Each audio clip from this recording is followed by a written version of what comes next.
Formal nang umupo bilang ika-44 na pinuno ng 6th Infantry Campilan Division Philippine Army si Major General Jose Vladimir R. Cagara sa ginanap na Change of Command Ceremony ngayong araw. Pinangunahan ni Lieutenant General Antonio G. Navarrete, Commanding General ng Philippine Army, ang makasaysayang seremonya kung saan formal na ipinasan ni Major General Donald M. Gumiran ang simbolo ng pamumuno kay Major General Cagara bilang sagisag ng tiwala at pagpapatuloy ng misyon ng Team Campilan. Sa kanyang mensahe sa seremonya ng Assumption of Command, ipinahayag ni Major General Cagara ang kanyang taos-pusong pasasalamat sa pamunuan ng Philippine Army sa tiwalang ibinigay sa kanya upang pamunuan ang isa sa mga pangunahing dibisyon ng hukbong katihan. Dagdag pa ni Major General Cagara, isang malaking karangalan at hamon ang mamuno sa Team Campilan na kilala sa disiplina, profesionalismo at matatag na paninindigan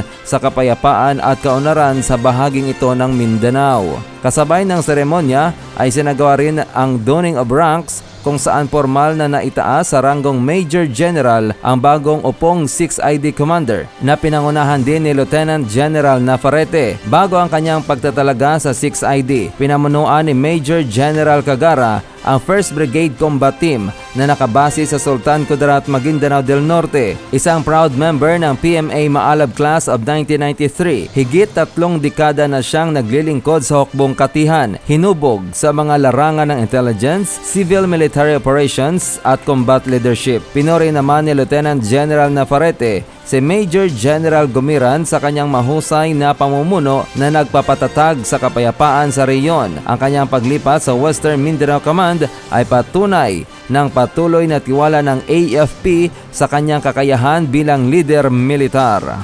Dumalo sa nasabing okasyon ang mga senior military officers, local officials, civilian personnel, stakeholders, mga bisita at mga kasapi ng media. Sa kanyang malawak na karanasan at dedikasyon sa serbisyo, si Major General Jose Vladimir Cagara ay inaasahang magpapatuloy sa pagpapalakas ng 6th Infantry Campilan Division bilang matatag na sandigan ng kapayapaan, seguridad at katatagan ng Mindanao. Naglilingkod sa sambayanan, kakampi sa kapayapaan, ang inyong abyan, RB ng Bayan Roderick Binez, Campilan News.